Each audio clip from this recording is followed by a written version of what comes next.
The Committee on Science, Space, and Technology will come to order. Without objection, the chair is recognized to declare recesses of the committee at any time. Welcome to today's hearing entitled, The Administration's Empty Promises for the International Climate Treaty. I recognize myself for 5 minutes for the purposes of an opening statement, and then I'll recognize the ranking member. Over the last year, the Environmental Protection Agency has released some of the most expensive and burdensome regulations in its history. Today's hearing will examine how the Environmental Protection Agency's recent regulations will do little to meet the administration's pledge at the upcoming Paris talks to reduce global carbon emissions. The so-called Clean Power Plan will cost billions of dollars, cause financial hardship for American families, and diminish the competitiveness of American industry around the world, all with no significant benefit to climate change. It is well documented that the Clean Power Plan will shut down power plants across the country, increase electricity prices, and cost thousands of Americans their jobs. New analysis by NERA Economic Consulting shows that this final rule will impose a tremendous cost on the American people. This includes $29 billion to $39 billion in annual compliance cost and annual double-digit electricity price increases in most states. My home state of Texas would be one of the hardest hit. According to a recent report by the Energy Reliability Council of Texas, energy costs for customers in Texas may increase by up to 16% per year due to the Clean Power Plan alone. EPA asserts that the Clean Power Plan will help combat climate change. However, EPA's own data demonstrates that claim is false. The EPA Administrator, Gina McCarthy, testified before this committee and agreed that this rule would have a minimum impact on climate. In fact, their data shows that this regulation would reduce sea level rise by only 1/100th of an inch, the thickness of 3 sheets of paper. Furthermore, statements by President Obama and others that attempt to link extreme weather events to climate change are unfounded. The lack of evidence is clear. No increased tornadoes, no increased hurricanes, no increased droughts or floods. The administration's claims are contradicted by the underlying science from the United Nations Intergovernmental Panel on Climate Change. For instance, the IPCC found that there is, quote, low confidence on a global scale, end quote, that drought has increased in intensity or duration. The same lack of evidence can be found in the IPCC reports for almost every parameter of extreme weather events. Hurricanes have not increased in the U.S. in frequency, intensity, or normalized damage since at least 1900, and it has been a decade since a Category 3 or stronger hurricane has hit the U.S. Whether measured by the number of strong tornadoes, tornado-related fatalities, or economic losses associated with tornadoes, the latter half of the 20th century shows no climate-related trend.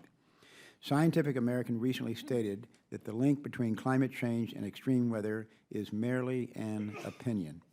The administration's alarmism and exaggeration is not good science and intentionally misleads the American people. The Clean Power Plan represents massive cost without significant benefits. In other words, it is all pain and no gain. Another example of how this administration attempts to promote its climate change agenda can be seen at the National Oceanic and Atmospheric Administration. Its employees altered historical climate data to get politically correct results in an attempt to disprove the hiatus in global temperature increases. NOAA conveniently issued its news release promoting this report just as the Obama administration was about to announce its extensive climate change regulations. When the Science Committee raised concerns about NOAA's report, the agency refused to be transparent about its findings and provide documents to the committee. The American people should be suspicious of the motives of this administration as it continually impedes congressional oversight of agency actions tied to its extreme climate agenda. In just a few weeks, world leaders will gather in Paris to discuss how to regulate carbon emissions. The Obama administration touts the Clean Power Plan as the cornerstone of its promise to the international community to reduce greenhouse gas emissions. However, the U.S. pledge to the UN is estimated to prevent only a 3/100ths of 1 degree Celsius temperature rise. This is laughable, even if the negative consequences are serious. There is a reason the President chose to bypass Congress in order to negotiate a climate deal on his own. The President's plan gives control of U.S. energy policy oftentimes to unelected United Nations officials. This plan ignores good science and only seeks to advance a partisan political agenda. The President should come back to Congress with any agreement that is made in Paris on carbon emissions. He won't because he knows the Senate will not ratify it. I look forward to hearing from today's witnesses about the impact of these burdensome EPA regulations on their states. That concludes my opening statement. The ranking member, the gentlewoman from Oregon, Ms. Bonamici, is recognized for hers. Thank you very much, Mr. Chairman, and thank you to all of our witnesses for being here today. I'm especially looking forward to the testimony of Ms. Katie Dykes, the Deputy Commissioner of the Connecticut Department of Energy and Environmental Protection. It will be beneficial for the committee to learn about the success of the state of Connecticut and the Regional Greenhouse Gas Initiative, known as RGGI, which is reducing carbon emissions while simultaneously growing the region's economy. And after my opening statement, Ms. Esty from Connecticut will be sitting here in the ranking member chair. The success of RGGI highlights how we can have strong environmental regulations and a strong economy. They are not mutually exclusive. This is not just true in the United States, it's a growing reality now accepted by many other nations. And I'm looking forward to discussing the Clean Power Plan, which builds on the history and accomplishments of the Clean Air Act and the mission of the EPA to protect public health and the environment. Our commitment to a cleaner future is what allows the United States to lead by example and galvanize the international community to take meaningful steps to address the issue of carbon emissions and climate change. The Clean Power Plan and the upcoming negotiations in Paris are necessary if we stand any chance, not just as a country, but as a world, of lessening the effects of climate change on our states, our country, and our planet. Some here today might question the climate scientists and their research, yet the overwhelming body of scientific research shows that we must take action to avoid the most serious effects of climate change. Thankfully, over the last few years, there have been numerous studies that clearly show the costs and risks associated with not acting to address climate change. Those are very large. For example, a recent study by the World Bank found that without the right policies, rising seas and severe weather events could force more than 100 million people into extreme poverty. This is just one of the stark statistics reflecting the potential impacts of climate change. I'd also like to point out that the scientific community is not alone in its call for action. The business community has called for action on climate change as well. In my home state of Oregon, many companies have stepped up and demonstrated their support to address climate change. Nike, Intel, Iberdrola USA, International Paper, Lam Research, and Portland General Electric are just a few examples of many that have joined more than 80 countries nationwide in signing the American Business Act on Climate Pledge. These companies have made business-specific commitments to take significant actions to address climate change and express their support for a strong Paris Agreement. The Clean Power Plan is a critical element of our domestic efforts, and it represents an opportunity for American ingenuity. Environmental regulations often act as a catalyst to create new jobs and new markets, as well as the savings that come with a healthier, more productive workforce and population.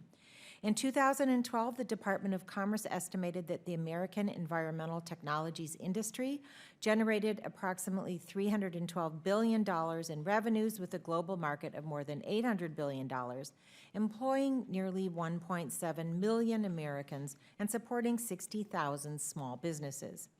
The United States should remain a global leader in clean energy technologies and benefit from the much-needed transition to a low-carbon economy. When you have the scientific and business communities agreeing that action to address climate change is necessary and that the benefits outweigh the risks, it is clearly time for Congress to listen.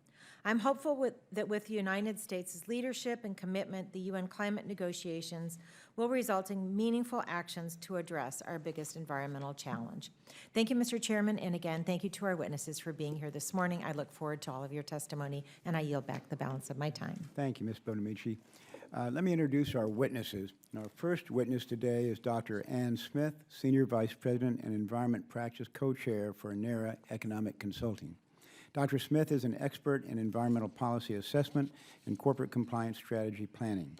She specializes in market impact analysis, risk management, integrated policy assessment, and the design and performance of emissions trading programs.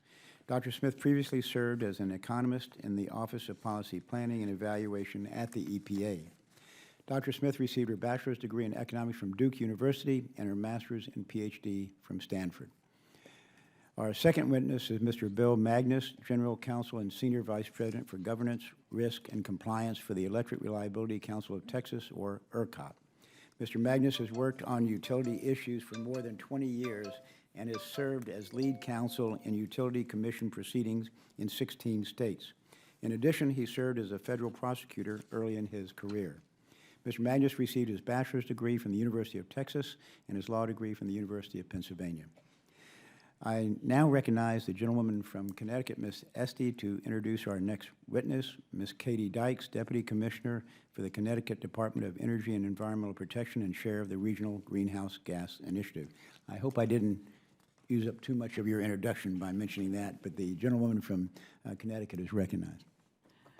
Thank you, Chairman Smith and Ranking Member Bonamici. I'm especially pleased to welcome and introduce Connecticut's Deputy Commissioner for Energy, Ms. Katie Dykes, as one of our esteemed witnesses on today's panel. As Deputy Commissioner of the Connecticut Department of Energy and Environmental Protection, which we refer to as DEEP, Ms. Dykes is an invaluable director of Connecticut's efforts to bring cheaper, cleaner, more reliable energy to our state. In addition, Ms. Dykes currently serves as the chair of the board of the Regional Greenhouse Gas Initiative, known as RGGI.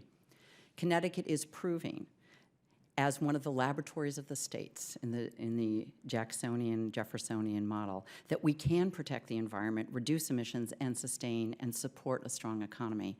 Through her leadership with RGGI and development of innovations like the Connecticut Energy Efficiency Fund, she's the perfect spokesman for a cleaner, more prosperous energy future. Prior to her service in Connecticut, Ms. Dykes served as Deputy General Counsel for the Council on Environmental Quality at the White House and as legal advisor to the General Counsel of the U.S. Department of Energy. Finally, I would be remiss if I failed to mention that Yale Law School is proud to claim her as an alum. She's a classmate of the chairman's daughter. No fair mentioning that now. And I also have to confess she was one of my husband's star students, and he convinced her to return to Connecticut to take up her present duties. So thank you so much for joining us here today, and thank you for indulging me in that. Thank you, Ms. Esty, for that introduction. Our final witness today is Mr. Paul Knappenberger, Assistant Director for the Center for the Study of Science at the Cato Institute. Mr. Knappenberger has over 20 years of experience in climate research and public outreach, which includes 10 years with the Virginia State Climatology Office and 15 years as a research coordinator for New Hope Environmental Services. Mr. Knappenberger received his bachelor's and master's degrees in environmental sciences from the University of Virginia. We clearly have star witnesses today. We welcome you all, and Dr. Smith, if you'll begin with your testimony. You're not leaving again. Mr. Chairman, Ranking Member Bonamici, and members of the committee, thank you for your invitation to participate in the hearing today. I'm Ann Smith of NERA Economic Consulting. My testimony today is my own and does not represent a position of my company or its clients. I have a PhD in economics, and I have spent the past 25 years assessing costs and benefits of numerous types of climate policies for governments, businesses, research groups, and NGOs. My NERA colleagues and I have just completed a detailed analysis of the costs of EPA's final Clean Power Plan, or CPP. We used NERA's integrated energy and macroeconomic model, which has been tested out multiple times in the modeling forums that Stanford University organizes. We used the most recent data on technology and energy markets from the U.S. Energy Information Administration, which is the government's independent and impartial source of energy information for policy analysis. Our analysis estimated both distributional impacts and macroeconomic costs of the CPP. We found that the fossil energy sectors face extensive impacts. For example, under the CPP's mass-based caps, over the period 2022 to 2033, energy sector expenditures increase by a present value of $220 billion to $292 billion. Those spending increases translate into electricity rate impacts. When averaged over those same years, we find rates higher by 11% to 14% than if there were no CPP. From the macroeconomic perspective, Net costs to the economy are also substantial. For example, after accounting for economy-wide interactions and rebating all allowance values to consumers, the CPP reduces U.S. consumer spending by a present value of $64 billion to $79 billion. I've heard comments that NERA's estimates are not credible because they are supposedly much higher than EPA's, but they are not higher. We examined the details of EPA's cost analysis, and we found that EPA's own comparable estimates are $76 billion present value. In other words, an apples-to-apples comparison finds that EPA's costs are essentially the same as NERA's. And the reason it may seem our estimates are higher is because EPA has reported its annual cost estimates incorrectly. For example, for 2020, EPA's regulatory impact analysis reports compliance spending that is only $1.4 billion. But we found that EPA actually estimated spending in that year would be $17.4 billion. My written testimony explains how these facts can be found in EPA's documents. But just yesterday, I was digging yet deeper into EPA's cost outputs, and I discovered yet another problem. The CPP requires that states prevent leakage if they choose the mass cap compliance option. Leakage would occur if uncovered emitters increase their emissions to offset the reductions of the CPP-covered sources. And I discovered that EPA's analysis of the mass cap for the CPP does not include such leakage prevention, and that EPA actually analyzed a cap that's about 11% less stringent in 2030 than the CPP requires. That means, of course, that EPA's cost estimate is an underestimate. I've spoken mainly about costs, but there are concerns about EPA's estimates of benefits as well. For example, EPA tells us that the CPP will prevent thousands of deaths and many more asthma attacks and sick days. And such health benefits account for about half of EPA's estimates of the final CPP's benefits. But none of these purported health benefits of the CPP are due to climate impacts. Those estimates are all due to reductions in non-greenhouse gas emissions. EPA already regulates those other emissions to levels that are protective of the public health, and that fact undercuts any rationale for viewing those estimates as credible estimates of the benefits of the CPP. I've also prepared a written statement, and I request that it be submitted into the record. Thank you, Thank you. Dr. Smith. Mr. Magness. Thank you, Mr. Chairman, Ranking Member Esty, members of the committee. Thanks for the opportunity to appear before you today. I'm Bill Magness. I'm the Senior Vice President for Governance, Risk, and Compliance and General Counsel at the Electric Reliability Council of Texas, known as ERCOT. ERCOT's a nonprofit corporation that ensures a reliable electric grid and operates wholesale electricity markets for consumers in Texas. The ERCOT interconnection is comprised of approximately 75% of the landmass of Texas, but includes about 90% of the customer demand in the state. ERCOT recently completed a study of the impact of the Clean Power Plan on electric service in Texas within the ERCOT region. ERCOT's study looks at power supply impacts of the CPP, as well as the estimated costs to consumers. On the power supply side of the equation, we examine impacts in two broad areas. First, on power plants, where the power is made and transmitted through wires to the customers. ERCOT's power plant portfolio is diverse.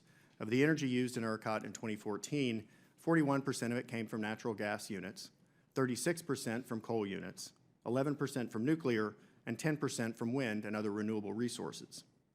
Second area was the transmission system.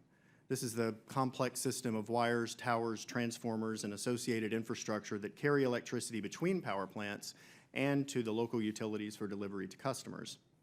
ERCOT manages the flow of electricity on 43,000 miles of electric transmission lines, including 3,600 miles that were very recently built, primarily to bring wind resources to urban areas at a cost of approximately $6.9 billion.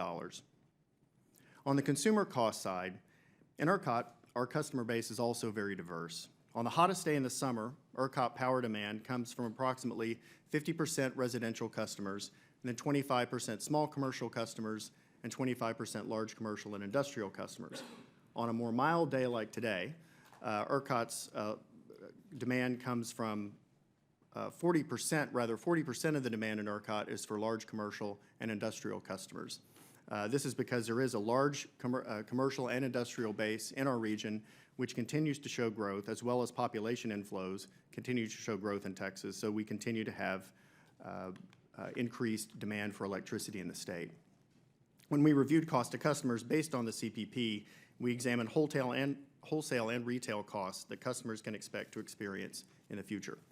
To summarize the findings, first on the supply side, ERCOT expects at least 4,000 megawatts of coal-fired generation capacity to stop operating due to the Clean Power Plan.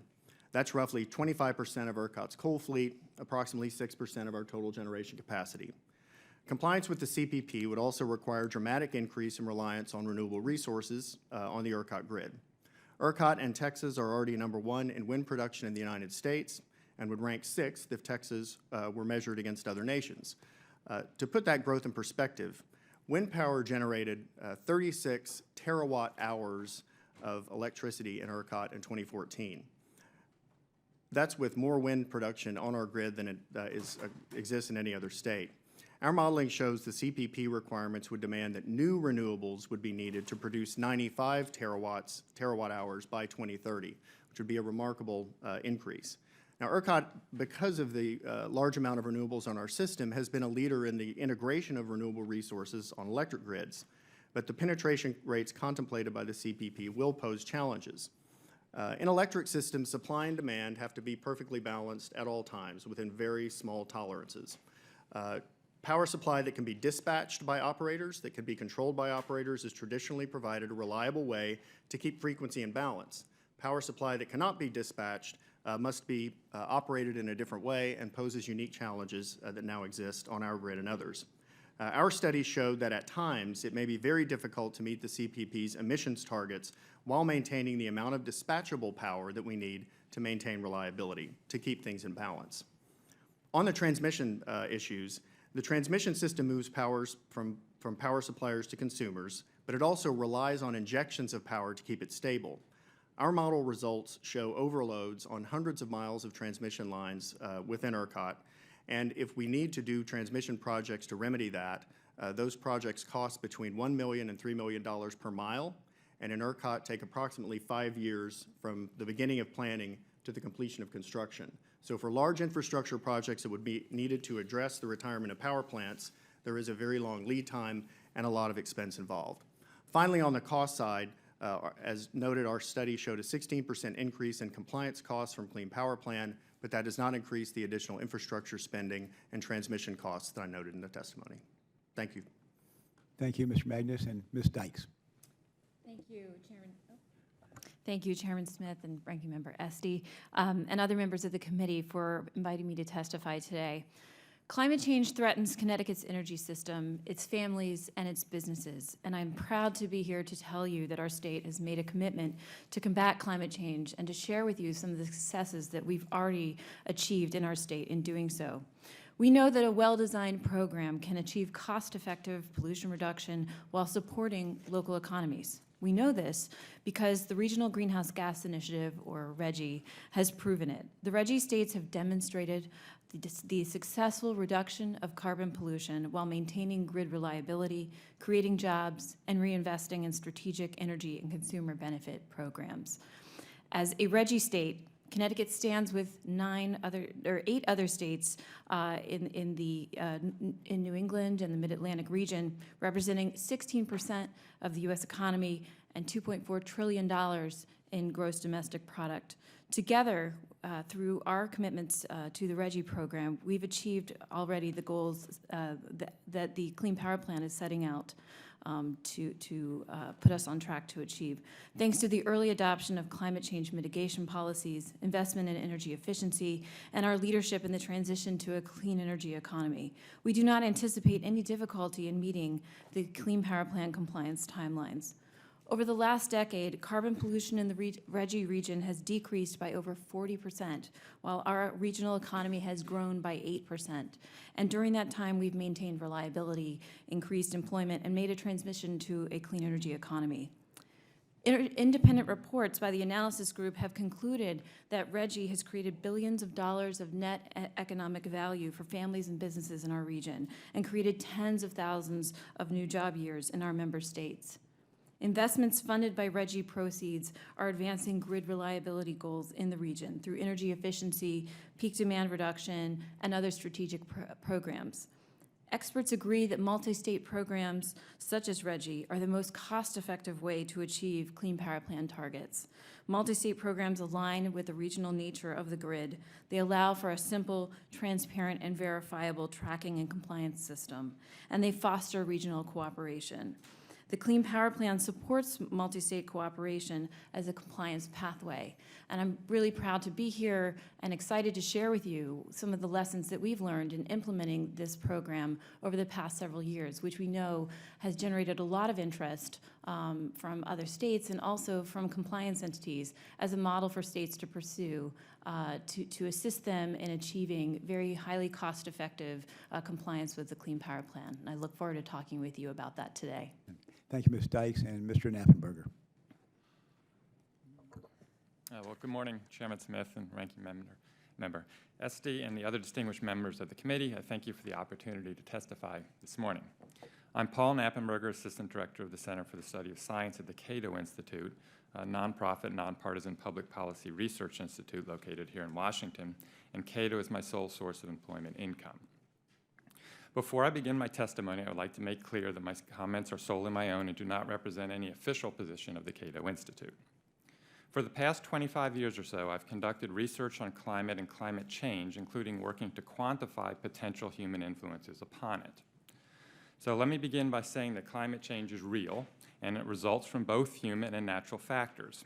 Human contributions include large-scale changes to the natural landscape, as well as emissions of greenhouse gases and aerosols.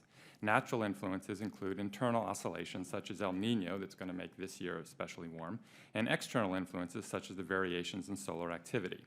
Together, such factors act to steer the Earth's weather and climate, both in time and place. These facts are undisputed. What is disputed is the degree to which we can separate and identify the influence of those factors on global and, even more importantly, on the local scales where human-climate interaction takes place. While there's a broad agreement the Earth's temperature has risen nearly a degree Celsius over the past 150 years, the level of uncertainty in our understanding of the individual factors behind this observed rise is quite substantial. Consequently, bankable and actionable projections of the evolution of the Earth's future climate are largely lacking. But even with those caveats in mind, it is possible to glimpse the sort of climate impacts that U.S. actions aimed at mitigating climate change by reducing carbon dioxide emissions will have. To do so, I employ a widely used in both national and international climate assessment tool called the Model for the Assessment of Greenhouse Gas-Induced Climate Change, which is appropriately or not acronym MAGIC. And MAGIC was in part funded by the EPA, and it's freely available online. It's a climate model emulator that takes as input emission scenarios and outputs projected temperature change, which are an actual metric of climate. So first I'll look at the EPA's Clean Power Plan and its goal to reduce carbon dioxide emissions from power plants by 32% by the year 2030. MAGIC shows those reductions would result in a global temperature savings by the end of this century of about 2/100ths of a degree. This is neither meaningful nor scientifically detectable. The Clean Power Plan plays a major role in the climate action plan that the U.S. is going to offer up at the United Nations upcoming climate conference in Paris beginning later this month. There, the U.S. will pledge to reduce greenhouse gas emissions by 26 to 28% below the 2005 level in 2025, and this is just a step along the way to an 80% reduction by the year 2050. Now, even if the U.S. were to achieve its 2025 pledge, which requires actions that go beyond the Clean Power Plan, the projected temperature rise averted by the year 2100 would be about 4/100ths of a degree. And even if we were to reach an 80% reduction, the temperature savings only totals about 1/10 of a degree. That's a very small part for the societal transformation that's going to happen to make that 80% reduction come to pass. Now, the other nations of the world have offered up their own climate action plans, and a critical analysis of those collective scenarios is that they depart very little from what seems like business as usual plans. Basically, the individual countries are emphasizing economic development over climate change concerns. The expected temperature rise from the current set of international offerings is about 3.5 degrees Celsius, which is far above the often talked about but rather arbitrary 2 degrees Celsius target. Now, all of the temperature projections I've thus far described have assumed that the Earth's climate sensitivity, that's how much the temperature will rise for a doubling of the Earth's carbon dioxide concentration, is about 3 degrees Celsius, when in fact there's a growing body of scientific literature and a growing consensus that the Earth's climate sensitivity is actually closer to 2 degrees Celsius. So if you rerun magic with this lower value of the Earth's climate sensitivity, the projected temperature changes decrease by about 25%. Now, this implication is twofold. First, the already minuscule impact U.S. actions will have on future climate change is further reduced, and second, the temperature rise associated with business as usual will result in a less than commonly advertised warming not far from the UN's 2 degrees C target. These two considerations lower the urgency and bring into question the necessity of U.S. climate mitigation efforts like the EPA's Clean Power Plan, the President's Climate Action Plan, and pledges to the United Nations. Thank you. Thank you, Mr. Knappenberger. And Dr. Smith, let me address my first question to you. And that is, in what way is the EPA's modeling system flawed or biased? Turn on your mic. Sorry. There. The issue is not so much in the system itself as in the assumptions that go into the analysis, but more importantly, the reporting of the results that come out of it. Right. As I indicated in my testimony just now, there are estimates that are coming out of EPA's modeling system that are not being reported to the public in the way that they come out of the analysis properly. And what would be the impact if it was reported correctly? Well, as I said, instead of reporting, for instance, $1 billion of costs in 2020, they would report $17 billion of costs in that year. And there's an overall bias generally. A present value of $76 billion for the net cost across the whole time period also would be valuable to report. So, in other words, if you skew the data, you can skew the results considerably.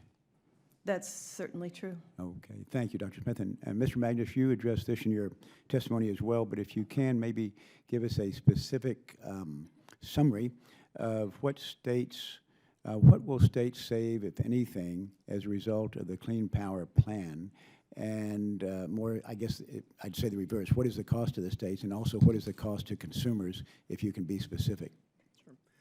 In the ERCOT region, what we found is, as far as specific costs to consumers was our model indicated that we would see a 16% increase in retail electric rates, and that's based on the amount that wholesale electric rates feed into the retail. So that was the basis of that in our modeling. In addition, the costs of things like transmission infrastructure are rather difficult to estimate with specificity because it depends on which projects we need to build. But if with the rubric that between $1 and $3 million per mile for transmission projects, and if you have to build long lines to take the place of units that have been retired, you're looking at multi-millions of dollars pretty quickly. Right. I have seen, and maybe you're familiar with the analysis that came up with most states in the country would see double-digit increase in electric cost. Is that accurate?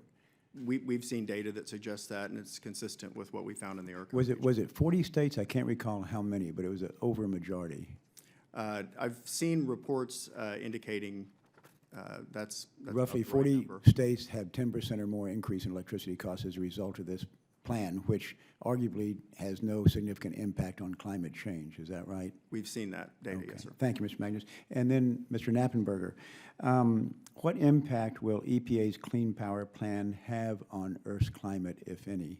Well, it's very small. I testified it was about 2/100ths of a degree. That's 0.02. So you can't even detect such a change. And so Right. you could put that in, and even if you met it, there's no quantifiable results that come out of it in terms of climate. I used 3/100ths of a degree Celsius. You used 2/100ths. No matter whether either of us is right is insignificant one way or the other. The other is, how accurate is the science behind the claims connecting extreme weather with a change in climate? Well, unfortunately, there's an Or maybe I should make that specific. Increase in global warming, is there any connection between that and extreme weather? Yeah, sure. There's a conflation, an unfortunate conflation between climate and climate change. And so the Earth's climate, the nation's climate, Washington, D.C.'s climate, is characterized by extreme weather events. They happen all the time. Whether or not we achieve any of these emissions reductions that we talk about, we're still going to have extreme weather events in the future. And they're weather events, and weather events are themselves influenced by tens or hundreds of individual factors. And so the science points to a climate change influence on some of those factors, but it's hard to know which ones are controlling the character of those events. So often individuals point to one extreme weather event and use that to deduce that there's some kind of a connection. They know, and we all know, you can't use one incident as an example of a larger trend. And in fact, hasn't the trend been down as far as extreme weather goes over the last several decades? That is true for many types of extreme weather across the U.S. Thank you, Mr. Knappenberger. The gentlewoman from Oregon, Ms. Bonamici, is recognized for her question. Thank you very much, Mr. Chairman, and thank you again to all the witnesses. Deputy Commissioner Dykes, the International Energy Agency recently released its World Energy Outlook report for 2015. This report presents the agency's projections for the evolution of the global energy system out to the year 2040 based on the latest data and market developments. And in the current report, the agency states that the balance is shifting towards low carbon technologies. Policy preferences for lower carbon energy options are reinforced by trends in costs as oil and gas gradually become more expensive to extract, while the cost of renewables and of more efficient end-use technologies continue to fall. So can you discuss how market dynamics have influenced the shift away from coal? And also, can you please discuss how the Clean Power Plan could influence current market trends toward a lower carbon technologies? Of course. So as I mentioned in the RGGI stage, through the implementation of our program, a mass-based multi-state trading program, such as the kind that the Clean Power Plan embraces, we've seen a reduction of 40% in carbon over the last 10 years while growing our GDP by 8%. And we've achieved that through a whole complement of different drivers. Some of them include market-based mechanisms. Because our program is sending a price signal to compliance entities, to power plants, and to renewable developers and so on, they're investing in building out new gas generation. We've seen a 36% increase in generation from gas in our region over that time period. We've also seen falling costs of renewables over that time period, which also has helped to spur this transition. And then a range of complementary programs, many of which are common across the country, including utility-administered energy efficiency programs, renewable energy programs such as renewable portfolio standards, have contributed to this shift over to cleaner generation, as well as infrastructure and transmission investments. And the RGGI program has created a virtuous cycle of reinvestment in catalyzing that transition. We auction the allowances to pollute, to emit carbon, and we reinvest those proceeds into renewable energy and energy efficiency programs. In my state, in Connecticut, 92.5% of those proceeds, $84 million during the time that we've participated in the program, we've been able to put back to work to help customers lower their bills through energy efficiency. That's helped to bring down wholesale electric costs at the same time. We've put those to work through innovative programs like the Connecticut Green Bank that are helping to deploy more renewable energy, which is making our grid more reliable, our fuel mix more diverse, and helping to, again, spur that transition that we've seen happen in our region in a very reliable and affordable way. Terrific. And I have another question.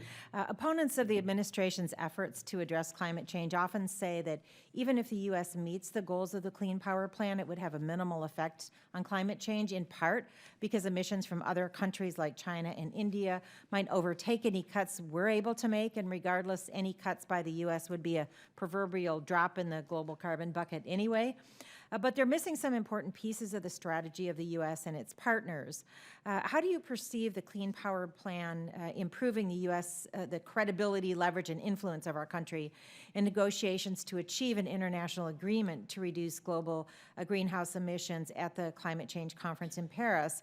And why is it important for the United States to take on a leadership role in these negotiations? And I want to add that, like your state of Connecticut, Oregon has been a leader in the renewable energy economy. I was proud to be part of the state legislature in 2007 when we passed our renewable fuel standards. What economic benefits will the United States have in leading the way in the development and demonstration of the next generation of energy technologies? Well, I can tell you it's so critical that the Obama administration is putting our nation on track to reduce carbon pollution from its largest source sector in advance of the Paris negotiations, utilizing best practices that have been proven to be feasible across the various states. You know, when I hear your question, I'm reminded of when Connecticut first began discussions with other states about starting RGGI. We got a lot of questions because we are not the biggest state in the country, and you know, some would question why should our state lead? Why should the RGGI states lead? But now we are seeing the benefits of that leadership. We are seeing those benefits in terms of the jobs we've created in our state through the development of our clean energy programs, and we're well placed to comply with the Clean Power Plan. But these benefits of leadership, we are pleased to share with other states across the country who are looking to our model as a way to comply with the Clean Power Plan. And so those dividends of leadership, I think, will bring along other jurisdictions as well so we can address this global problem. Thank you. I see my time has expired. I yield back. Thank you, Mr. Chairman. Thank you, Ms. Bonamici. The gentleman from Oklahoma, Mr. Lucas, is recognized for his questions. Thank you, Mr. Chairman. Dr. Smith, the EPA says that the Clean Power Plan results in $20 billion in climate savings. Those of us who've worked with any of these kind of matters knows that a lot of this comes down to what kind of discount rate is calculated in your projections. Could you explain to us what happens if that discount rate is adjusted? Yes, the climate benefits are based on a long future forecast of benefits that don't start immediately. They start to accumulate later in time, several decades to 100 years or more out into the future. So the $20 billion, which I believe is the 3% benefit in 2030 in the regulatory impact analysis, is based on a 3% discount rate of those long-term future benefits that are occurring in the next century. If a discount rate of 5% is used, that cost comes down to about $6 billion, and that's also observable in the regulatory impact analysis. But the important thing, even more important than the discount rate, is the fact that those are benefits that are calculated not for the U.S., but benefits, 90% of them or so are in other countries. So even out of the $20 billion, if you accept the 3% discount rate, perhaps only about $2 billion of that is U.S. So that it's fair to say a lot of this comes down to what kind of accounting you use and how big a picture you draw to achieve these savings. And you're saying that it's the accounting number used obviously generates that $20 billion number, but even at that, we have to count the whole planet? It's a choice, but it's not the typical choice in doing benefit cost analysis to include benefits outside of the jurisdiction of the group that's undertaking a cost. Do we know from the way the numbers are put together how much of that $20 billion in savings actually is alleged to be derived here in the United States? Yes, as I said, it's about 10% of the $20 billion. So, amazing. Doctor, also, in the EPA's Clean Power Plan, would it be described fairly as an unauthorized regulatory cap-and-trade plan? I'm sorry, could you? The Clean Power Plan put forth by the EPA, is it fair to describe it as an unauthorized regulatory cap-and-trade plan? Some of us went through the cap and trade wars not many years ago when Congress as a whole chose not to do that. The way the rule is structured, it allows states to put together cap and trade programs sort of voluntarily. And so in that sense, it becomes a cap and trade program by way of regulation. So in effect, what Congress would not do by regulation, it would happen. That's Fascinating. correct. Fascinating, Mr. Chairman. Fascinating. Yield back my time, sir. Thank you, Mr. Lucas. The gentlewoman from Connecticut, Ms. Esty, is recognized for her questions. Thank you, Mr. Chairman, for holding today's hearing on the Environmental Protection Agency's final Clean Power Plan rule. Connecticut's success with greenhouse gas reductions has been vast and extraordinary. We've already surpassed our 2020 goal of reducing emissions below 1990 levels and currently remain on a trajectory that will yield an 80% reduction of emissions below 2001 levels by 2050. Connecticut's path forward is a very promising one, but we also know that no single country or state can possibly address climate change alone. Part of Connecticut's success with carbon pollution reduction can be traced to its participation in the Regional Greenhouse Gas Initiative, a mass-based, multi-state approach to reducing carbon pollution in the electric sector. Empowering residents and citizens and businesses to use energy more efficiently is one of the key elements of Connecticut's approach, in particular in RGGI. And in fact, according to a report that tracks investments made by RGGI states from 2008 to 2013, investment of RGGI proceeds, the cumulative investments in energy efficiency programs are vastly greater than investments in any other programs, including clean and renewable energy, direct bill assistance, and greenhouse gas abatement. So, Deputy Commissioner Dykes, in your testimony, you highlighted the success stemming from Connecticut's participation in RGGI, as well as the ancillary programs Connecticut has developed, like the Clean Energy Efficiency Fund. Can you drill down a little bit? Because I think oftentimes the objections to plans like this in Washington are assumption it's going to be a top-down mandate of how to achieve goals. But in fact, having been on the relevant committees in the state legislature, I know that in fact it spurred a great deal of innovation, different approaches for towns like my town of Cheshire, which has exceeded its goals already, Waterbury, the largest city in my district, which are participating in state programs at their own option, developing their own ways of moving forward. Can you sort of explain to my colleagues a little bit more how Connecticut has achieved that innovation and that flexibility and that tailoring to meet those goals and in fact exceed them, save money, and improve the environment? Absolutely. The programs that we've put in place, and frankly, the political commitment that's been created in Connecticut through Governor Malloy's administration and leadership of our General Assembly in adopting a statutory requirement to reduce carbon pollution has created an environment where all of these players are coming forward with different ways to reduce carbon pollution and make the transition to a clean energy economy, whether they're municipalities that are participating in our various commercial PACE financing programs, whether they are renewable developers who are taking advantage of our long-term contracting programs that are achieving renewable deployments at unheard of low costs for renewable deployment, and down to individual customers who are making the choice to participate in energy efficiency programs that are not only putting money back into their pockets, helping businesses lower their operating costs, but they're also creating benefits for all ratepayers to the extent that they're helping us to avoid the costs of new generation and more transmission, and at the same time contributing to the resiliency of our grid. You know, I want to take a little, maybe clarify to the point that Dr. Smith was responding to, is that we don't believe that the EPA has created a mandatory cap and trade program through the Clean Power Plan. In fact, one of the things that the RGGI states asked for was that for the EPA to provide flexibility for states, which has been so successful for us in how they comply. And of course, states could pursue a traditional regulatory approach into adopting the Clean Power Plan requirements and normal permitting permits for compliance entities. But EPA has put so many tools forward to allow states to opt into multi-state mass-based programs to make trading with other states and other jurisdictions very feasible and flexible for states. And I think that that's one of the key features of that program, that it does respect the needs of states and desires of states to comply in a way that matches their policy goals. And if you can briefly talk a little bit about, for example, the Home Energy Solutions Program, how that works in Connecticut, again, to put the power in the hands of consumers and businesses to make those choices. Absolutely. I'm always pleased to pitch the program by just making a simple call to their utilities.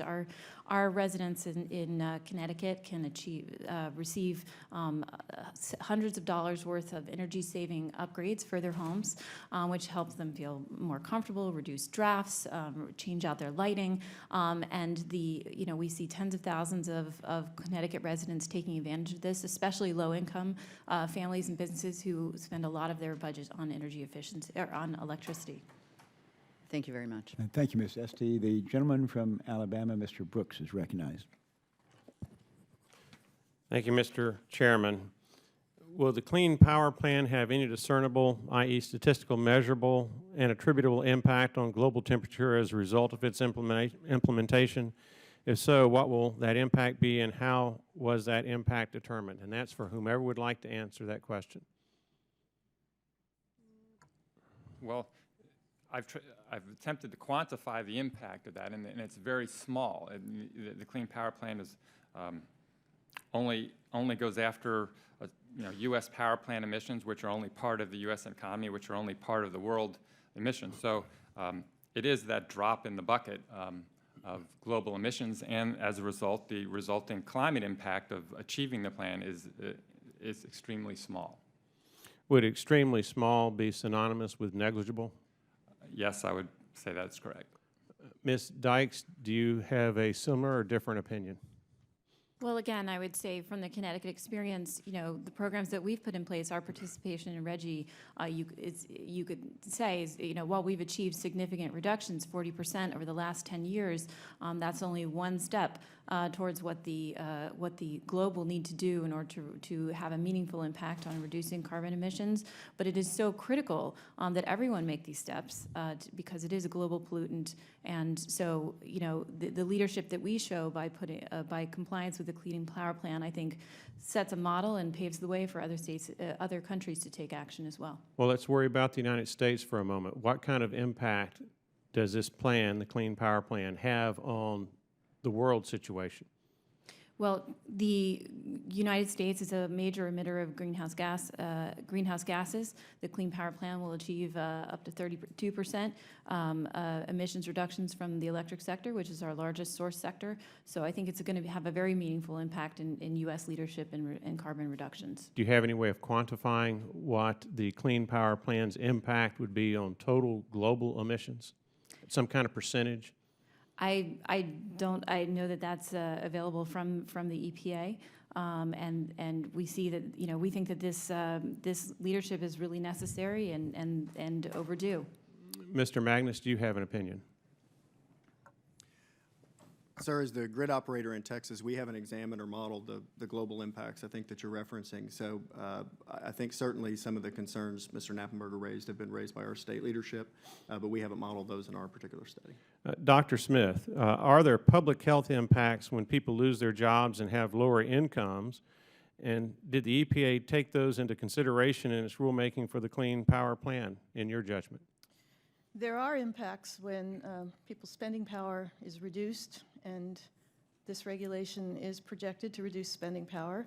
When that happens, people have to make substitutes in their choices, and there is evidence in the literature that there are health effects and, in fact, mortality and, greater mortality rates when spending power is reduced. Now, EPA did not account for this in their particular analysis of costs or benefits. Is there any way in your judgment, given the information that you have and your experience and intellect, that you can share with us what kind of increase in mortality that you would anticipate from the Clean Power Plan on the economic side as opposed to the alleged benefits on the pollution side? I think the best way to think about that is to just simply compare the costs and the benefits, and when the actual benefits, the climate benefits, are properly assessed and taken in a U.S. context and compared to the U.S. costs of this plan, it's not a good purchase.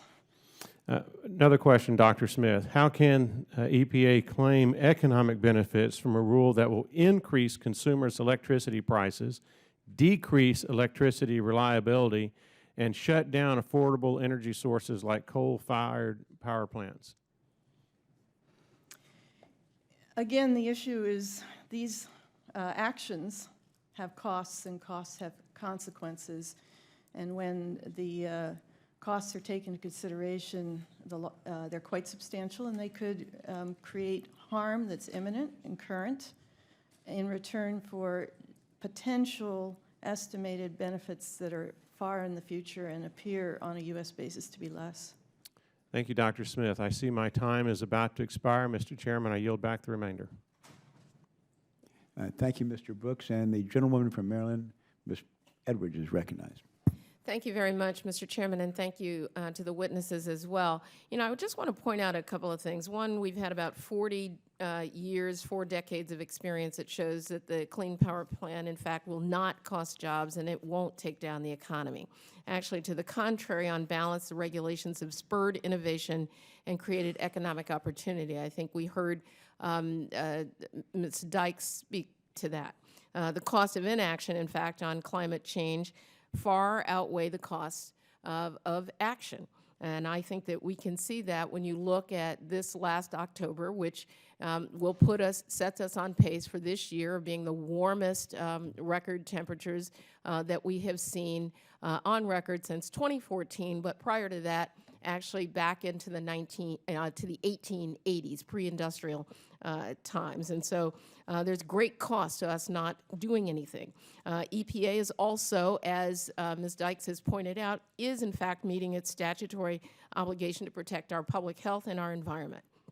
And EPA is using the best available science and giving the states the flexibility that they need, that uses peer-reviewed science to engage in constructive technologies and techniques to make sure that we can deal with this. Contrary to what the other side is saying, there is no secret science here in the work that the EPA is doing.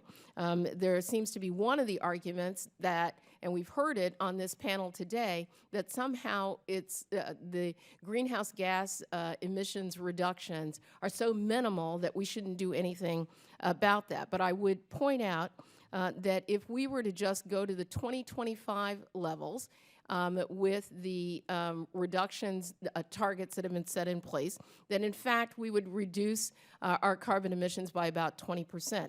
If we were to go out to the 2050 time frame, we would reduce those emissions by about 60%. This would have a measurable impact on temperatures and on climate change, and on the United States' responsibility with respect to doing something about this, because we are a global leader and we are a significant contributor to greenhouse gas emissions. And so with my time remaining, I want to leave to Deputy Commissioner Dykes to talk about the kind of innovation and economic growth that's been spurred in Connecticut. Maryland is also a participating RGGI state. We are very proud of that. And how you can spur innovation and create jobs. And then I want you to speak to the importance of the United States leadership in the world going into Paris, knowing the numbers that we have now and the warmth that we're experiencing today, even compared to last year and compared to the 1880s. Because I think if we don't do something now, we are in big trouble, and this committee bears a responsibility to do that, and I'll leave you the balance of my time. I appreciate that, Representative Edwards. You know, we are very pleased to co-implement the RGGI program along with the state of Maryland. And the highlight of the RGGI program is that each state retains its own flexibility to make choices about how to invest the proceeds from the sale of carbon allowances into those programs that match that state's particular policy preferences. And that includes, as I mentioned, investing in energy efficiency and renewable energy. In Connecticut, for example, we took some of our RGGI proceeds and used them to fund the country's first green bank, which is leveraging that small amount of funds along with some ratepayer contribution to attract private capital, private investment into energy efficiency and clean energy. And so we're vastly expanding the impact of those dollars, at the same time demonstrating to the private sector the real investment opportunity in these technologies. And it's really bringing capital off the sidelines that we see is ready and poised to invest when that market signal is there. Other states, I know Maryland also invests its proceeds in bill assistance, which is so critical for families and businesses as well. And we are just seeing all innovations in terms of technologies, bringing down the costs of things like solar on rooftops, grid scale, wind. The efficiency of wind turbines is getting better every day. This is again because of the market signal that we're sending.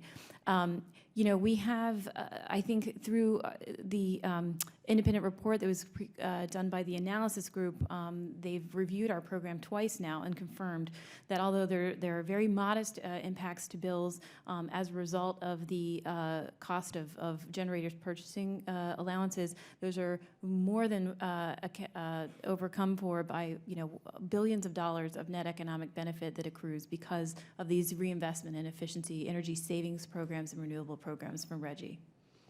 Thank you so much for your testimony, and with that, I yield. Thank you, Ms. Edwards. And the gentleman from Florida, Mr. Posey, is recognized for his question, but would he yield to me briefly? Yes, sir, I would.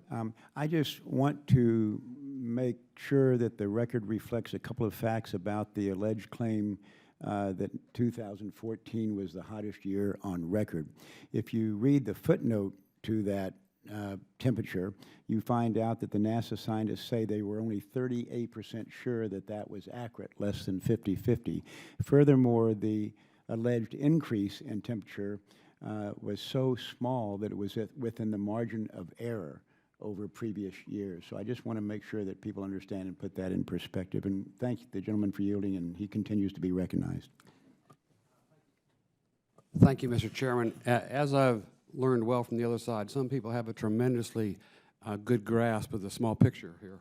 I'd like to submit a slide from the Institute for 21st Century Energy for the record. This slide shows the number of coal-fired power plants planned and under construction and their total capacity in megawatts. I think the conclusion is fairly simple. The world is hungry for energy, and whether you like it or not, coal is going to be the energy that will do what's necessary to fill that gap. And nothing that happens in Paris is going to change that. It seems somebody in the administration or a group in the administration seem to be in la-la land. I mean, it's just not reality, and it's hard to understand why they seem to have no problem making life more difficult, not only for American families, but especially harmful those in America and around the world who can least afford it. I just don't know why they would want, the other side would want to harm them. Mr. Knappenberger, the Paris conference appears to be more about climate financing. So not only is the U.S. supposed to hobble its own economy with the Clean Air Power Plan in the name of the President's climate change agenda, it seems now we're going to be asked to pay billions to developing countries. Am I reading this right? That's definitely one aspect that's going to be discussed in Paris. I'll be surprising if something binding comes out of that, but they are going to talk about that. Do commitments in an international agreement that is not reviewed by Congress have any binding effect on domestic law? That's not my area of expertise. I've seen people who have suggested that there's difficulties with that. Professor Lawrence Tribe compared the EPA's power grab in the Clean Power Plan to burning the Constitution. Could the same be said of the administration's international agenda here, do you think? Well, the administration's international agenda, you got to be careful with it because going forward, the climate change that's projected to occur is going to be coming from 90% from emissions from these developing countries. And so if you do something that sort of limits their ability to develop, that's going to be potentially far worse than whatever climate change might bring to them. Okay. In your testimony, you questioned the necessity for the Clean Power Plan and the President's pledge to the United Nations. Are you inferring that the technological advancements and trends will already reduce carbon emissions without regulation or further pledges? I think that business as usual is a pretty strong plan, is a pretty strong way forward. Economies become more energy efficient over time, and especially developing economies do that more rapid than developed economies. And in our case, with the input of natural gas into the energy production system, we've become more carbon efficient with our economy too. So business as usual is a strong plan, and you can lower your emissions through technological advancements that don't need to be dictated from on Shoved down everybody's throat. Already 27 states, more than half the country, have filed legal challenges against the existing power plant regulation, a number that could grow even higher. Where are the President's international climate commitments if the rules he's relying on are thrown out by the courts? Well, it's very unlikely they're going to be able to be met. Okay. That's the questions I had, Mr. Chairman. Thank you. I yield back. Okay. Thank you, Mr. Posey. And the gentlewoman from Massachusetts, Ms. Clark, is recognized. Thank you, Mr. Chairman, and thanks for having this hearing, to all our panelists for being with us today. I'm very proud to be from a state that is part of RGGI, and thank you, Deputy Commissioner Dykes, for joining us. I wondered if you could talk a little bit about when we set the market value for carbon, how has that affected job creation in Connecticut? Well, I can tell you throughout the RGGI region, we've seen an increase in jobs related to the investments that the RGGI states are making, fueled by the proceeds from the sale of carbon allowances. So the analysis group completed an independent review, as I'd mentioned in my testimony, that just from the last 3 years of implementation of the RGGI program, we have generated 14,000 new job years. And those are jobs that are in our states. Whether it's installing insulation, putting renewable facilities into place.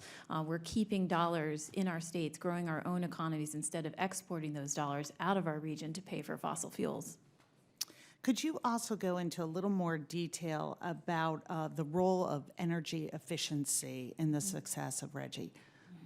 Yeah, energy efficiency is one of the most cost-effective ways for us to reduce carbon pollution, and that's recognized by states across the country who have programs to invest in efficiency. They create so many benefits, whether to the customer who takes advantage of the measures by lowering their bills, but also by reducing the amount of electricity we need to flow across the region. So we're avoiding the need to develop more transmission and new power plants. This is why we call it the first fuel, and I know I've been very jealous of Massachusetts, which ranks #1 very frequently across the country in their efficiency commitments.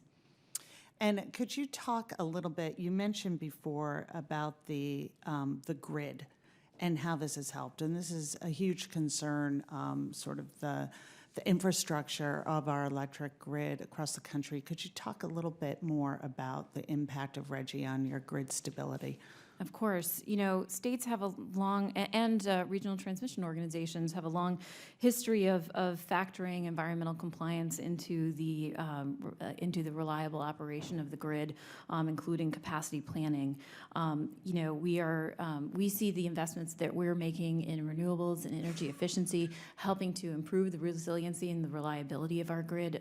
Right in Connecticut, we invest in distributed generation, including microgrids, which help to provide resiliency, especially with the increased severity in storms that we're experiencing. We see we're especially pleased to see some of the improvements that the EPA has made in the final Clean Power Plan, providing a reliability safety valve and other mechanisms for states to plan for revisions of their state implementation plans if necessary, if there are unforeseen consequences or challenges that arise. But I would just stress that, you know, multi-state mass-based programs like RGGI, because we span, you know, a diverse set of states with a diverse fuel mix. We cross 3 different regional transmission organizations, and this provides a lot of flexibility to address retirements where they occur, and it gives the compliance entities some mitigation of their risk because there's so much diversity in the fleet. So that's been one of the great benefits that we've proven through the RGGI program that I think provides a lot of assurance for other states as they look at their options for compliance. Thank you. I also had a question for Mr. Knappenberger. I don't want to mischaracterize your testimony, but I'm trying to understand your position. You started your testimony by saying you believe we are experiencing climate change. It has natural and man-made causes behind it. But then we're sort of talking about the Clean Power Plant, some of the environmental measures that we're taking. I think you said they are so small. They're a drop in the bucket. I think you agreed with the characterization that they would be negligible. So is your bottom line, is it fair to say that at the end of the day, you're saying stay the course where we are, that we don't need any changes, or are you an advocate for more than we are currently doing or proposing to do to address climate change? Thanks for the question. I'm a climate scientist, and I've been studying the issue for 25 years, I think I said. And I think a lot of what you hear about it is being overblown. I think we're influencing the climate. I just don't think at the end of the day, the net of our influence is going to be all that detrimental that we need to try to actively combat that. So business as usual is good enough? Yes. Thank you. Thank you, Ms. Clark. The gentleman from California, Mr. Knight, is recognized. Thank you, Mr. Chair. I have a couple of questions. Mr. Knappenberger, if you could give me an idea, you gave a testimony and there was an awful lot of information in there, but you know, as we go into Paris, and we're about 10 or 11 days away from doing that, is there this agreement that's going to come out of there? Everything that I've read is not a binding agreement. There's not an authority to enforce out of this agreement. But can you give me an idea, because I've read this, of what the cost is going to be? So if we look at countries, because as I understand the agreement, as we go into Paris, they talk about the ability for a country to act, the ability for a country to economically act.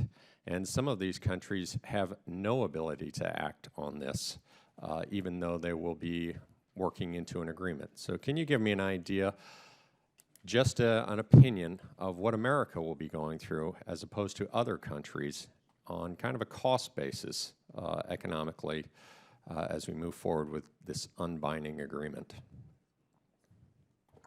Yeah, thanks for the question. First off, I'm a climate scientist, not an economist, so I don't know the economy that much of it. But what I can tell you what's going into Paris is that all the countries of the world had to turn in they had a homework assignment from last time to tell everyone, the rest of the world, what they were going to do to address climate change. And at the end of the day, when all the homework was turned in, it turns out that it's not a whole lot.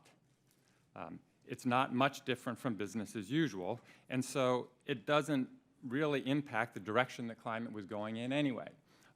The U.S.'s particular plan is a little bit more aggressive than business as usual. So we'll have to put actions in place to achieve our plan. In other major countries like India, I've seen assessments where their promises were actually less than business as usual. Their economy was going in anyway. So at the end of the day, whatever comes out of Paris, I seriously doubt it will be binding, is not going to impact the climate, the direction that climate's going to go into the future. But I imagine there will be some economic impact, although, like I said, many of these countries aren't pledging much more than the direction their economy is going in anyway. Thank you. And Dr. Smith, I'm going to come to you on that's the same question, but just a little bit more in depth. because all of the articles I've read, everything that I've read that we're going into Paris, there are going to be several countries that are going to go into this, and they're going to be very engaged, I'm sure, in this, and then walk out of there knowing that they can't do anything, that they won't do anything, and America will probably walk out of there thinking that everyone is looking that we can do everything. What say you? Well, we have almost the same situations as we had with the Kyoto Protocol. Commitments were made, and commitments then were found to be costly once the statesmen went home and tried to say, how will we implement these commitments? And then not all of the commitments were met. In the case of some countries, they may not have binding regulatory programs that will force them to implement programs that they may find to be costly. In the U.S., we may find ourselves implementing these programs because they're part of our regulatory structure. Thank you. And Mr. Magness, as we see, you know, our states have a little similarities with Texas and California. Some of the similarities are we're big states, we have a lot of wind, and we have a lot of sun. So there are an awful lot of possibilities for renewable energy in those states. And in California, we have taken it to the nth degree with our RPS, our Renewable Portfolio Standard, that is putting a lot of our companies at a disadvantage with other states and raising our prices of electricity quicker than most every other state. Can you give me an idea as we move forward with this type of activity, where is the line in the sand that we can't go any further, that the renewables have maybe taken their course and we can't get any further on renewables? We are going to have to burn something at some time when the wind is not blowing and the sun is not shining, and maybe we don't have that new technology that can bridge us to that next capacity. Do you think we're getting to that point, especially in states like ours? Mr. Knight, that's a very good question, and it's an issue that ERCOT's actively investigating now. Because we're seeing, as I noted, nation-leading wind implementation, we've set a new record of over 12,600 megawatts of wind on our grid just this week. And as I mentioned in the testimony, we welcome megawatts, whether solar, whether wind, coal, natural gas, all of the above. But at times, in order to maintain grid stability, you need to be able to have something that the operators can control, something that can be dispatched like traditional thermal units. And I think often the point at which it gets trying for the operators is maybe not what you would expect, not so much the high peak day, but the day when load is low and it needs to be balanced somehow, and only the renewables are on the grid. If those drop off quickly or go up quickly, we have to have mechanisms in place to be able to dispatch and control that.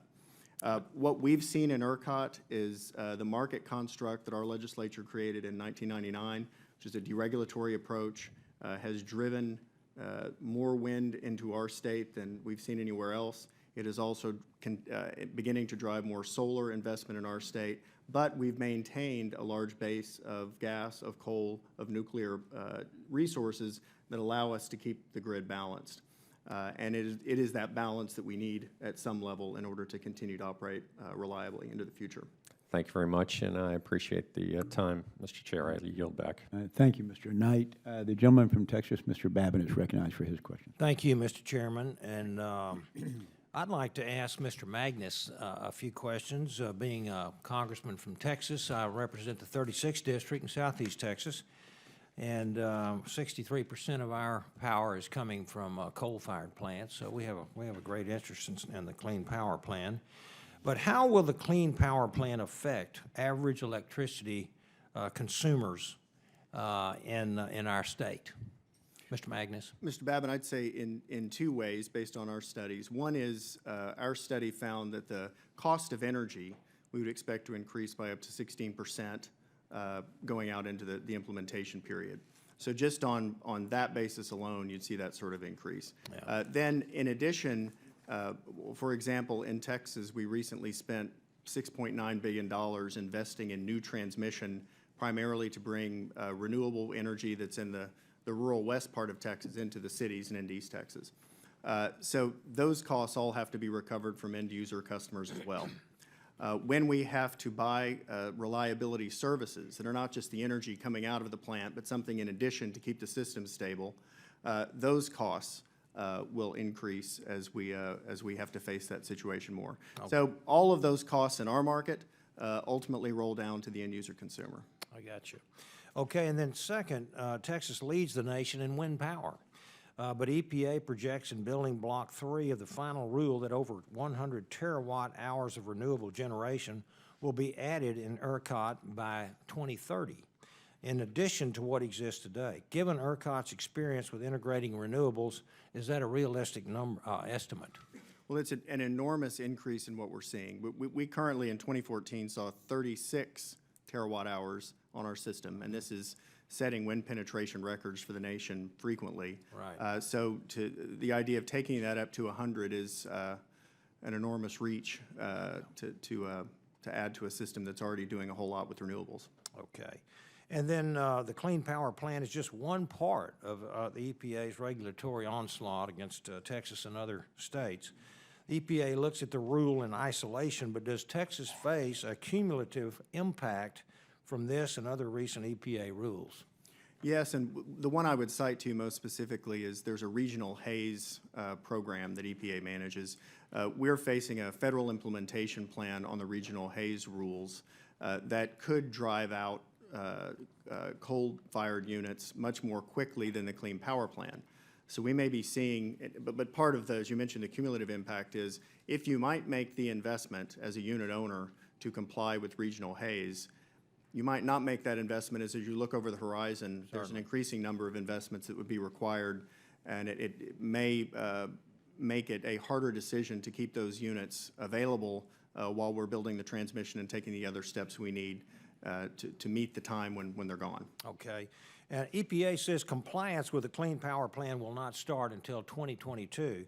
But could Texas start seeing the impacts much sooner than that, especially when taking into account other EPA regulations? I think for the reason we were discussing just a moment ago, that you see sort of the cumulative impact of these rules, and people are going to have to make very large, important investment decisions in the near term, and all they can see over the horizon is difficulties in the long term.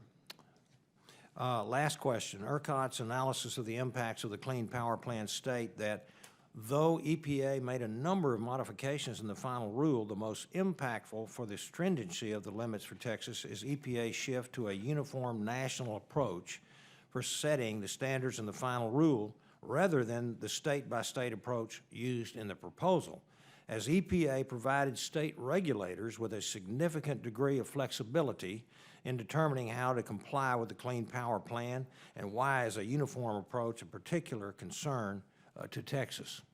Well, I think that part of the issue here is the understanding the ERCOT interconnection, which is a sort of a separate grid from the eastern and western interconnection. So our ability to participate in regional approaches is more complicated, I think, than a lot of other areas, and produces a challenge for Texas that may not exist in other states and other regions. So that certainly ups the ante on the difficulty of taking that kind of approach. So while there were some differences in that national approach that affected, what we're seeing in the study, we think trying to manage it in the way they're contemplating is difficult, particularly when we've seen our market as it works is generating a lot of the outcomes they're already looking for. Right. To change it doesn't make a lot of sense as far as trying to get to the same objectives.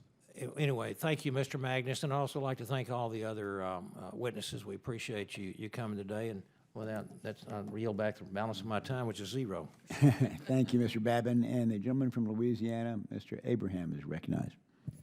Thank you, Mr. Chairman. I have been watching the narrative that Ms. McCarthy has been given as far as the CPP, and I noticed it changed somewhat in August and in late July from global warming as to the effects of the CPP or the effects of carbon-2. She then went to say that it's going to exacerbate childhood asthma. And so I've been looking at this from a physician point of view, And I've really made no connection between CO2 and child exacerbations of asthma. I've treated thousands of cases of it, and I know from a fact that most of childhood asthma is either tobacco smoke or rhinovirus, or seasonal due to pollen or dust. So I guess my question to you, Dr. Smith and Mr. Magness, what are the health disbenefits of this CPP? For instance, are my seniors in my district, and certainly I live in a very rural district where unfortunately we have a disproportionate people on a low fixed income. So are the poor and the seniors going to have to choose between medicines and higher electricity costs to afford medicines? Because if they do, that affects the health directly. I can make that connection much more easily than I can with the other way with the CO2 and the asthma exacerbations. Yes, sir, Dr. Smith. Thank you. I'd just like to repeat, as I said in my oral statement, that those asthma attacks that you're referring to have nothing to do. They really have nothing to do with climate change. And I agree. I think neither in the present or the future. EPA has based them entirely on changes of coincidental changes of other types of pollutants that are already regulated, and those other pollutants are already regulated to levels that are protective of the public health. So it's really not a credible case for arguing that there would even be those benefits to be had as these other pollutants fall coincidentally in the implementation of the CPP to get the CO2 down. But they have nothing to do with climate change. Now, at the same time, you raised the question, are there some other kinds of disbenefits, health disbenefits even, that may be incurred as a result of the CPP? And that would, if, as I said before, there are statistical associations found between disbenefits in health and increased spending or costs to consumers. And so those would be real as well. They would be just as real as the statistical types of calculations that are lying behind the asserted benefits of the CPP. EPA has not calculated them. And as I said, if you compare costs to benefits, you end up with the impression that the costs are actually greater than the benefits, which would imply that there are these health disbenefits also to be had from those costs. Mr. Magness, you have something to add, sir? Mr. Abraham, if we're not able to provide reliable electric service, that service is fundamental to people's way of life day to day. The way in which a grid operator protects the grid from blackouts, from a much, much worse situation occurring that could go on for a while, is to do rotating outages. We don't like to do them, but it's one of the tools we have. What we see in our analysis is that if we are not able to get the transmission lines built in time to replace the coal units that are lost, we could see particularly localized effects in places like Dallas, places like Houston, that we may have a higher and higher risk of having to do rotating outages. When we do those rotating outages, they're not something that you can plan very much in advance because of the nature of the electric system. They affect hospitals, they affect schools, they affect where our elders are cared for. So I think is that, from the highest level, one of the reasons that electric reliability is so essential is the day-to-day health and operation of people and of our economy. Thank you. Thank you, Mr. Chairman. I'll yield back. Thank you, Mr. Abraham. And the gentleman from Georgia, Mr. Loudermilk, is recognized. Thank you, Mr. If the gentleman will excuse me, I skipped over someone by mistake, and it's the gentleman from Alabama, Mr. Palmer, who's up next. Thank you, Mr. Chairman, and Mr. Loudermilk. I hope you can wait 5 minutes. Is that okay? Thank you. Dr. Smith, did you find any serious problems with the EPA's analysis of the Clean Power Plan? I've found that they are not reporting the costs they actually estimated, pushing those costs off into years beyond the time period when they have to report cost estimates in their regulatory impact analysis. I also found just yesterday that in their analysis of the mass-based cap, they haven't actually analyzed the very rule that EPA itself has implemented or promulgated, which is that they are allowing leakage, and that causes their cost estimates to be understated. Does that come across to you as a bit disingenuous? I think that the reporting problems are a bit disingenuous. That has that appearance to me. The issue of the leakage, I'm not sure whether it's even been noted or that they're aware that they failed to do that. Ms. Dykes, this is a yes or no question. In regard to Mr. Abraham's points about asthma and health benefits of the Clean Power Plan, is it your opinion, is it the EPA's opinion that it does reduce asthma rates and has a beneficial impact on health? It is my opinion that yes, it does. Thank you. That's interesting because Administrator Gina McCarthy testified before Congress that the Clean Power Plant, and I'm quoting, will not have any meaningful direct impact on respiratory health, atmospheric temperatures, or sea level rise. Which begs the question, why is EPA selling out to impose this? And her response was something that actually you testified to a little while ago, that it will encourage other nations to comply. Mr. Knappenberger, you're a climate, your expertise is climate. Are you familiar with the research that's indicating that we're actually entering into a cooling period? A little bit having to do with the solar variability and the decrease of that. That is ongoing research. I'm not sure what it will yield, but as I said, there are natural and there are human influences on the climate system, and the human influences add a pressure to warm, but it doesn't mean that it will warm, as other natural influences could offset some of that warming. So your research is consistent with the natural variations. I think, in fact, one of the IPCC lead authors has reached that conclusion that any variations in the climate is the result of natural variations.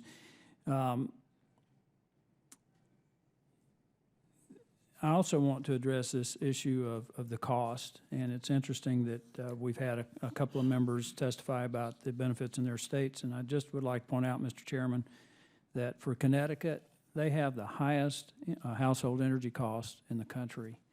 And in terms of the impact on low-income families, it might be interesting to look at the federal program, the Low-Income Household Energy Assistance Program.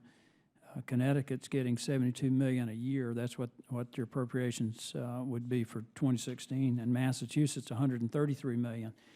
So it's obviously having an impact on low-income families. As a matter of fact, the National Black Chamber of Commerce indicated that if the Clean Power Plan, which they oppose, is implemented, it will cost African Americans 7 million jobs, will cost Hispanics 12 million jobs. It will lower their household income by $455 per year for African Americans, $515 for Hispanic families.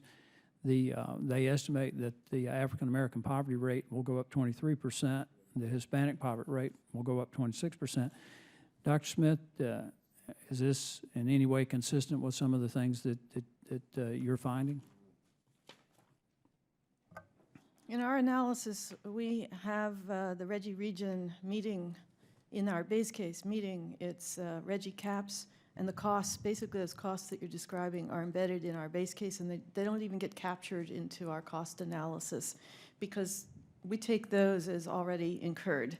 But there's no reason to believe that those costs aren't happening. And I also want to point out that the analysis group study is only looking at the benefits within the states, but there are damages and costs of the RGGI program to providers of fuels that are outside of the state, and those aren't being accounted for in the analysis group report.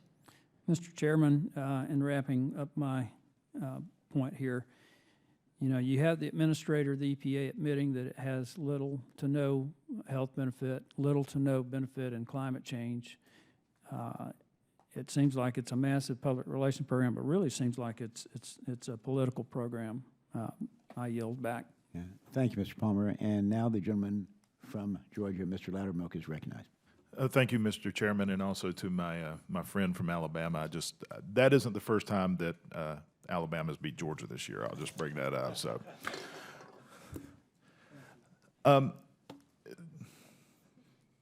Dr. Smith, just for a few minutes here, I want to set aside hyperbole. I want to set aside tales of apocalypse of global warming. And I want to look at facts. I want to look at truth. My concern is the health and the welfare of the people of this nation, more specifically the 11th Congressional District in Georgia.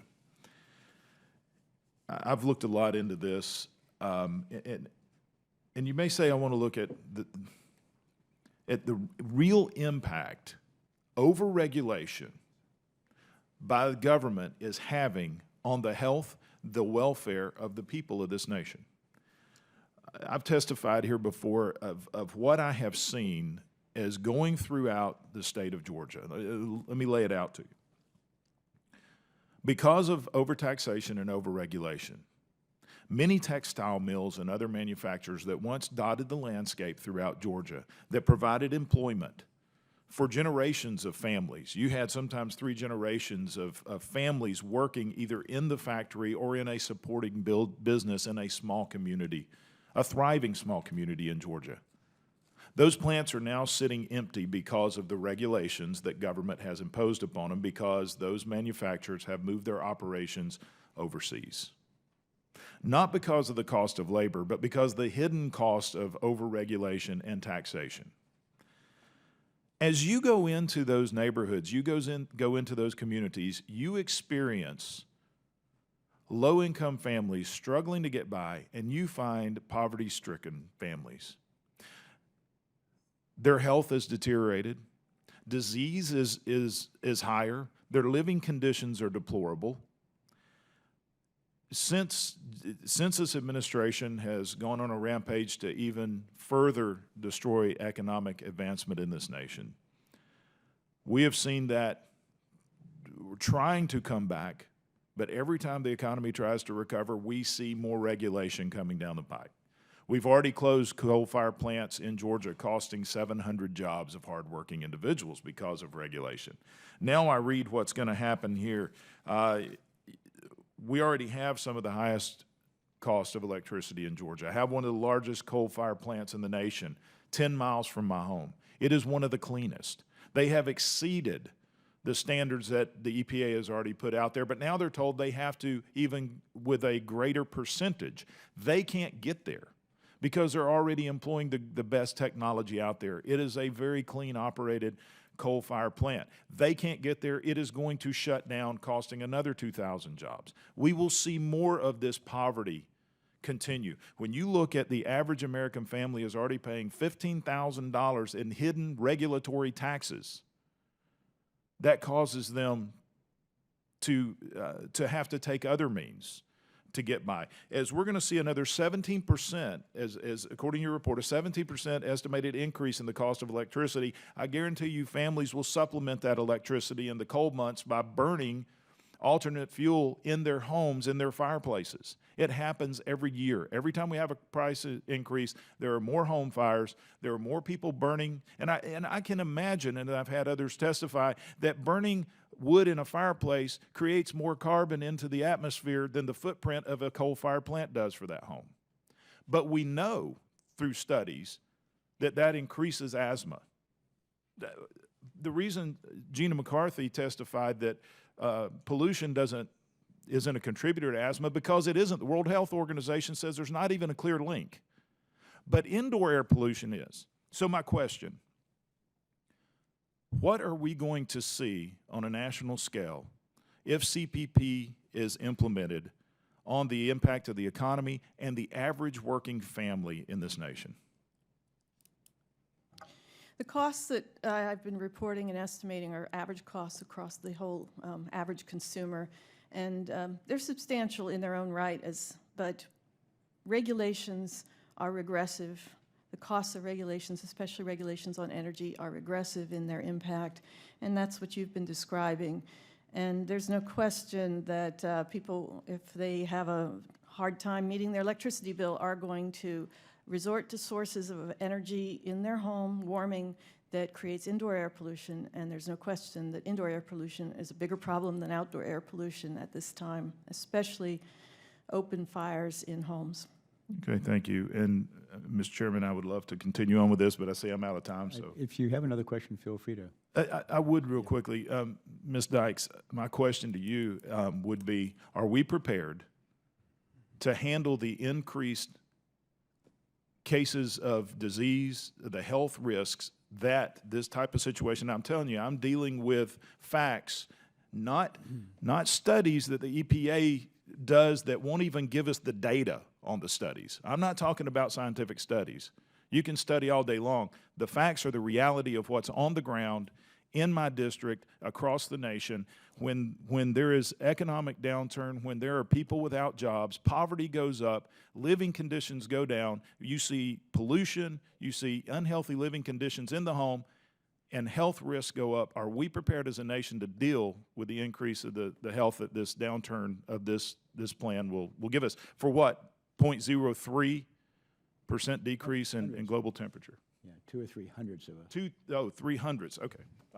Thank you for the correction. Well, I agree with you. I think that to the extent that, I'm excited to talk today, not about hypotheticals and studies, but about the real experience, the verified successes that we've had in the Reggie region through implementing for several years a program that is a model for how states can comply with the Clean Power Plan. And you've heard from the panelists a variety of different concerns about impacts on customers, reliability impacts. We're experiencing those today because of the lack of action that's caused increased storm volatility. We've had 5 major storms roll through our state in 2011, 2012 that knocked out power to 800,000 customers. We have substations that have to be built up because of storm surges now, that have not been affected for decades. And the ability to reinvest proceeds from the sale of carbon allowances is what gives us our greatest tool to help low-income customers through energy efficiency programs to weatherize their homes and reduce their electricity bills. And so it's I think those are demonstrated successes from our program. And I think Dr. Smith wanted to respond as well. There's certainly possible that when you start to tax energy, to take some of those tax revenues, as Connecticut is doing, and recycling them back to helping households, even low-income households, to reduce the impact on their bills. But another problem with weatherization and the like is that, in fact, that can increase the problem of indoor air pollution. And if people continue to try to find cheaper ways to meet their needs for warmth, that'll continue. And I may conclude, Mr. Chairman, that these credits and help for low income is a good idea, but when they have no job and they can't pay their bills, period, a little bit of help doesn't go a long way. Thank you, Mr. Loudermilk. That concludes our hearing today, and let me thank the witnesses again, collectively and individually, for their testimony. This was very informative, very helpful, and we appreciate the time you took to be here and the effort you put into your testimony. Thank you.